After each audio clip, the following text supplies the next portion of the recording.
This is Comic Picks by the Glick. Hey, and I'm your host, Jason Glick. Hey, Jason. How are you doing today? I'm doing great, John. How about you? Awesome. Good. So what's going on in the world of Glick? Oh, well, it's like, as everyone has probably realized by the time they listen to this, like, we have got another superhero movie coming out on the subsequent Friday.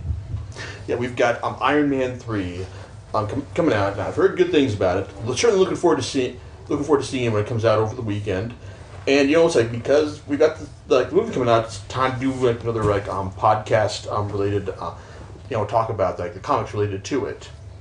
Now, even though it's like the movie itself draws from a specific storyline, not just it draws from Warren Ellis and Adi Gradonov's Extremis storyline, which is a fantastic story, and I highly recommend everyone check out.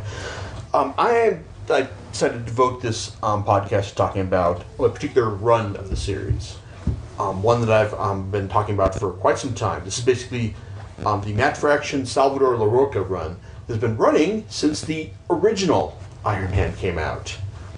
Now, I talked about this a couple of years back, and I've also written up almost every volume that they've done since then. But every volume, for better or for worse, has brought something interesting to the table, and they've also crafted probably one of the most high profile and distinctive runs featuring Tony Stark in the subsequent years.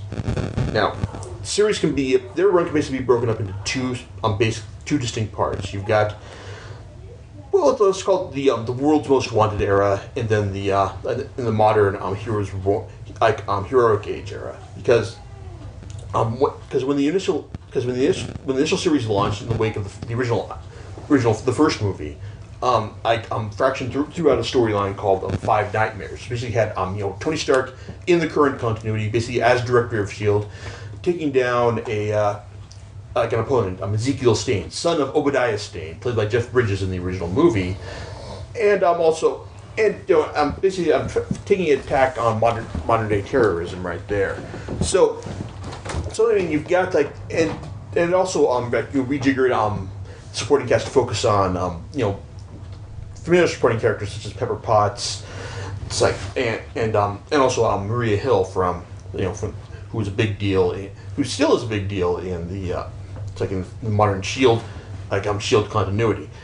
Anyway, you had that main storyline that basically had Tony reacting to Stane, waging a war of terror on his assets, and just showing you the extent to which what Tony Stark would go to in order to protect his people and protect his intellectual property. Basically, that involved completely sabotaging and wiping the Stark data spine in order to keep Ezekiel Stane from doing it himself. And it was a good, entertaining story, and then it segued into. But at the same time, though, the whole Secret Invasion crossover is happening when Skrulls were attacking the Marvel Universe, and Tony Stark, as director of S.H.I.E.L.D., couldn't protect it. But hey, Norman Osborn could, and when he did, Tony Stark was basically forced out of his position in S.H.I.E.L.D. Osborn formed Hammer, and Tony Stark basically left behind a nice parting gift saying, hey, that whole superhero database that you could use to find out Spider-Man's secret identity, the identity of all the superheroes. Nope, completely wiped it, and rather than let you get your hands on capture me and get your hands on all of my proprietary knowledge, I'm going to go ahead and wipe my brain and let you deal with the consequences. That leads to what is probably the most successful storyline in the Fraction Larroca run, World's Most Wanted, which is basically Tony Stark, fugitive. Stark basically initiates a procedure to wipe his mind with the help of Maria Hill and Pepper Potts, because Osborn gets his hands on this information in his mind, just rips it from him. He's going to be able to rule the world just with all the repulsor tech and everything. This whole storyline manages to create a nice bit of escalating tension in the fact that even though Stark begins the storyline as the Tony Stark we all know and love from the movies and the comic book series, we're constantly dealing with like the back half of Flowers for Algernon. In the sense that he's getting dumber and remembering less and less of what he knows, basically to the point where he's just he's almost a mental invalid at the very end of it, just piloting the original Iron Man Mark Zero, the one that he made in the caves back in the day when he was captured by terrorists. Now it's World's Most Wanted is a like I said, it's a great tense storyline that shows you like what the lengths with Tony Stark will go to protect his proprietary technology and also safeguard the interests of those close to him, but also at the same time shows you he is not above just indulging in his own personal personal indulgences. Just he managed to bed both Marie Hill and Pepper Potts in the same storyline. And of course, there's consequences for that, but at the same time, like I said, it's a great tense action storyline that culminates in the fourth volume, Stark Disassembled, because Tony Stark's attempt to wipe his mind and protect himself from Norman Osborn's interests is ultimately successful. I mean, that's not really a spoiler because hey, that's going to happen. I mean, that's. If Osborn won, that would be the end of the character right there. But Stark Disassembled is a great, entertaining storyline. I have to check and see if I'm contradicting myself here at some point. But it was also cool because it also brought in a lot of other characters. Basically, you had to bring in Thor and Captain America, just also determine whether or not do we even want to bring Tony Stark back into the world after all he's done in the Civil War era, and also just as being the figurehead for superheroes registering and everything. So that's Stark Disassembled is a great examination of that, and do we want to bring Stark back? Of course we do, because otherwise that'd be the end of the character right there, and also just Tony Stark working out his own mental guilt about what he's done over the past couple of years. So I mean, those four volumes right there contain one nice big story that just basically has Fraction pushing against the status quo from the Initiative, the Dark Reign, and the Siege eras from Marvel Comics. So you got those four volumes right there. I tell a nice story that even though it's mired in Marvel continuity, like I said, it tells a good coherent story from front to back. Problem and the fun begins when we get into the post siege era, the heroic age. Now, this is when Fraction doesn't have a status quo to push against. This is when he's got he's left to his own devices and just to do whatever he wants with Tony Stark. And on one hand, that can be interesting. At the same time, though, it's produced probably what is the worst storyline I've read, with superheroes in the past year. So that's kind of bad as well. But you got the 2 volumes of Stark Resilient, where Tony goes and builds the car of the future. Which if you've read Wildcats 3.0 by Joe Casey, I highly recommend it. That any superhero trying to forge the path to the future will have his first agenda is going to have a car that will be run free of gas and any kind of influences. But at the same time, though, this storyline basically Stark Resilient introduces two villains who I think are kind of terrible and just we're just run on concentrated smugness. That will be Sasha and Justine Hammer. Now, Justin Hammer was one of Tony's most fearsome foes back in the day, and so bringing back the daughters and also the female versions of these heroes is kind of a nice solid way of continuing that legacy. But at the same time, though, I think this is probably one of the biggest flaws in his runs that Fraction never really gives these characters a dimension beyond smugness. I mean, Justine is kind of like the brains of the option, like the tactical planning and the long term. What do we need in order to make? What we need in order to fuck Tony Stark over? How do we make that work? And Sasha is kind of like the impulsive. Hey, I've got the superpowers.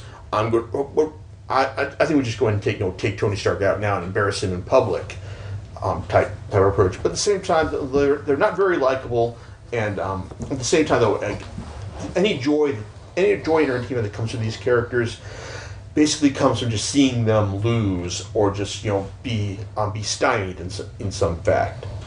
I mean, at the same time, seeing Sasha get roofied and be at the mercy of former Detroit Steel pilot in Long Way Down. And yeah, that's kind of bad. I mean, just seeing the female character be at the mercy of a male character is kind of like, it's not good. But at the same time, though, I couldn't help but take some sort of vicarious enjoyment, saying, yeah, Sasha, you're losing right now, because I could not muster up any likability or just interest in her character. Just seeing her lose by any means possible was more than enough right there. I mean, that's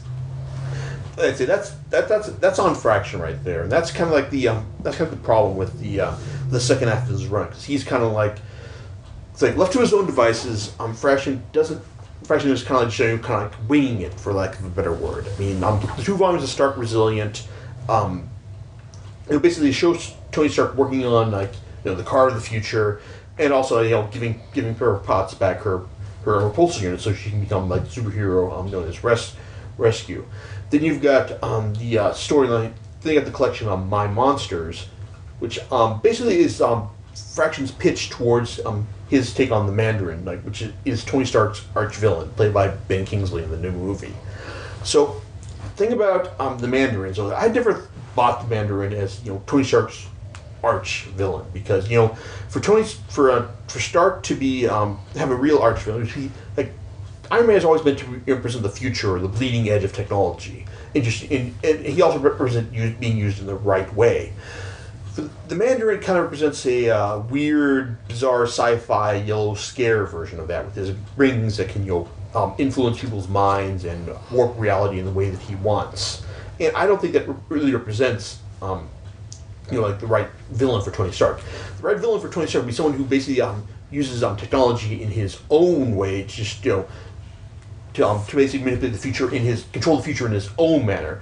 So I think that the right villain for Tony Stark would be a guy who basically creates an android version of himself that just wants to build a crazy robot future that devoid of human interaction. That would be the great villain for Tony Stark, but no one's done it yet. But the Mandarin, everyone views him as the Iron Man's definitive foe, because that's how it is for years. And in My Monsters, we at least get a good storyline that shows you what how bad the Mandarin can be. But because even though the Mandarin, he's got his rings that can warp reality and manipulate people's minds, his worst feature is that he wants things done his way, all the time. So that when he captures a famed Chinese filmmaker to film the story of his life, the Mandarin doesn't let this guy doesn't let this guy be a filmmaker. He micromanages this guy into telling the Mandarin story his way, and just seeing him do that, it's kind of it's almost like a metaphor for editorial macromanagement in comics. Which if you read any comic story recently, you can just look at what's going on with DC's editorial micromanagement with Action Comics and any of the other stuff where you've read that, oh hey, we got this new writer coming in, oh wait, he's been replaced because we didn't like the way he was going, or we've got to find someone who can do it better, and that's kind of ridiculous. And this particular story is as the filmmaker tries to rebel in his own way is very compelling and thoroughly worthwhile. And you also got other stories in My Monsters that show Tony giving his own history, coming to terms with the fact that he slept with Pepper Potts and doesn't remember it at all, and also him teaming up with Spider-Man in order to take down a threat that he forgot that he even created. So, but then after that, you get to what is hands down the worst storyline in the run, and that is Unfixable, where we find out that where Dr. Octopus gets the comes to Tony Stark saying, "Hey, I'm dying of cancer, and I need you to admit that I am an unfixable problem that you with all your intellect and all our history together, you cannot fix." And Tony Stark going, "Or else, or else I will blow up this city with like our 12 kiloton megaton bomb." And Tony basically trying to reason with him, but ultimately realizing that, okay, you can't do this. I can't do this. And then Doctor Octopus going, "Oh, okay, in that case, call me Master, and I will not detonate the bomb." And Tony Stark basically basically becomes Doctor Octopus's bitch, and for a couple pages, and then Octopus is, "Oh yeah, I never really had a bomb." Toodles. So it's just just seeing this like Tony like just become like this villain bitch was a complete black mark on the character, and I was kind of like realized that this is okay. We've got like the character's like best days behind him because what what good could you have just by putting this like this horrible defeat on this character's resume? I mean, like superheroes are supposed to ultimately win at the end of the day, and if they don't, then at least there's going to be a really damn good reason. There wasn't here, and I thought it was the worst story I read last year. And at the same time, though, I kind of figured that at the same that the best days in the Fraction Larroca run were behind them. Then you had the Fear Itself tie-in where Tony basically forsakes his sobriety in order to get the go ahead from Odin in order to craft the weapons that our heroes would need to win heroes to win in the crossover. But at the same time, it wouldn't be hard to create a story that was better than Unfixable. So, but then, as everyone here who's read read the posts on the blogs will know that we get to Demon, and then something weird happened. Like we actually Fraction actually gets his momentum back.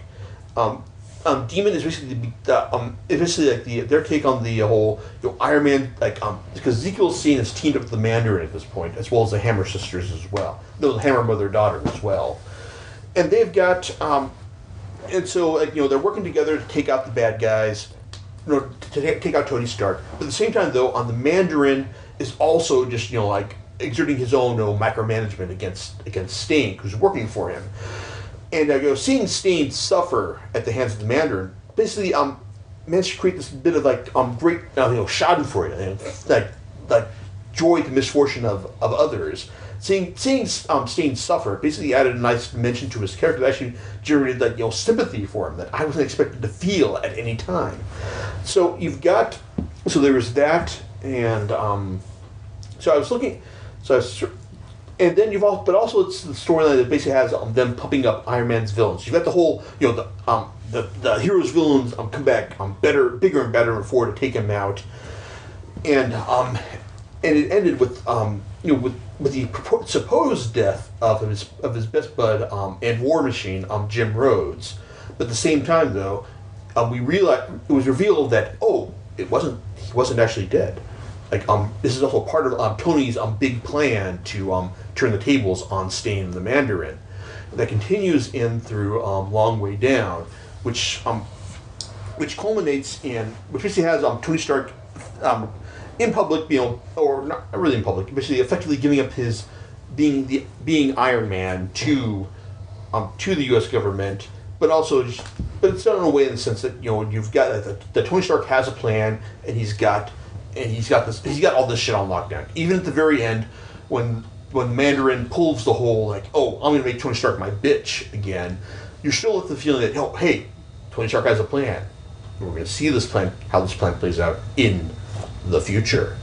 So, crux of this review basically comes down to the fact that I actually shelled out for the hardcover edition of The Future, Fraction Larroca's final run, because normally I would not do that. I would just wait until it came out in paperback in July. But hey, we've got a podcast to do, and I figure everyone here deserves to know what I thought about the whole run. And so, we've got that final volume. And so, does Tony Stark's plan play out exactly as you expect it would? Is it as thoroughly entertaining as you'd expect? Kinda. So we've got basically both of the storyline basically has Tony working in Mandarin City, basically building the Titanomechs that will house the intelligences behind the Mandarin's rings, and it's but at the same time, he's also got his own plan as well. He's working with brain damaged Ezekiel Stain, and also trying to flip as many of his former rogues gallery as he can into working for him. So on the one hand, at the same time, it's entertaining enough to see see Tony Stark, finally get the upper hand, but it's also kind of it does feel kind of pro formula, like Fraction is just kind of okay, this is a point where our hero has to win against the bad guy, so we're going to go ahead and do that right now. I mean, there wasn't really any real ingenuity beyond the fact that hey, whenever Tony Stark is pushed into a bad place, he will go into a cave, build a new Iron Man suit, and get his way out of things. I mean, it is kind of like the feeling that a lot of this run has. I mean, like it shows you Tony Stark's. It does showcase a lot of Stark's own self-destructive nature, but at the same time, though, that he's not the kind of character who is just going to give up. He's going to. It's kind of like the whole God riddle. That if God could if God is all powerful, could he make a sandwich that even he couldn't eat? The answer being well, yes, he could, but he'd go and eat it anyway. So I mean that's kind of how it is with Tony Stark, and he no matter what circumstance he was faced with, he will always find a way out of things, no matter how bad his self-destructive impulses get. I mean, so even when he's focused, when he realizes that he can't destroy himself anymore, he will find a way out of things. So, I mean, at the same time, though, it's like I said, the back half of the Fraction Larroca run, and to be honest, though, the art, I mean, from Larroca is consistently good throughout. It gets better as it goes along because he stops being stops heavily photo referencing the movie. And Fraction, to be honest, at his best, he's a consistently witty writer, and there are lots of parts of the story where I read his dialogue and I think it's great. I think I can really imagine Robert Downey Jr. just saying what I can hear Robert Downey Jr.'s voice on the page, just talking about this stuff. So on one hand, I mean it's not a bad run. I mean it wraps up in a hey, we got to go and put the toys away and set things up for the next writer, Kieran Gillen, who I'm looking forward to reading. But at the same time, though, it's kind of like it's just like he's treating this as business as usual. I mean, Fraction has always been a writer who excels when he's when he's working on characters who aren't under the A-list glare, it's like Hawkeye and Iron Fist, and also with his own creator-owned series, Casanova. With Iron Man, I mean, he does a good job capturing the wit, the arrogance, and the personality of Tony Stark. And the overall storyline, though, well, like I said, the first 4 volumes are thoroughly worth reading, best as artifacts of the Initiative and the Dark Reign era. Everything else is kind of like, well, it's a nice parabolic run, in the sense that it goes down, then goes up, then crests slightly again before finishing off. So overall, the Fraction Larroca run, generally entertaining, but it's like I get the feeling that there's I wouldn't say it's quite definitive. There is potential for people to do better things out there, and I would love to see that realized with Kieran Gillen's run, because I've loved everything that Kieran Gillen has done with Marvel. I look forward to seeing that at some point as well. So, of course, though, if you're looking forward to the movie, the best point of reference is Warren Ellis and Eddie Gradonov's Extremis storyline. So, all of that rambling being said, John, so any particular thoughts on this? Not really. Sounds like a good average series to read. Yeah, it's. I mean, it's true. It's and also it's worth noting that that Larroca is also one of the few Marvel artists who can maintain a monthly pace. it's like just with the exception of My Monsters, every volume in this series basically features art from him on the main on the main stories.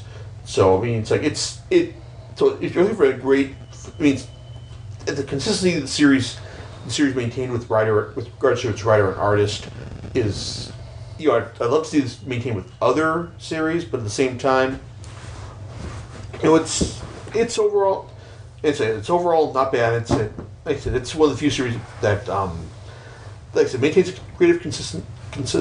consistent creative team, but at the same time, it's like it's also very uneven for the for the back half of its run. So, there you go. All right.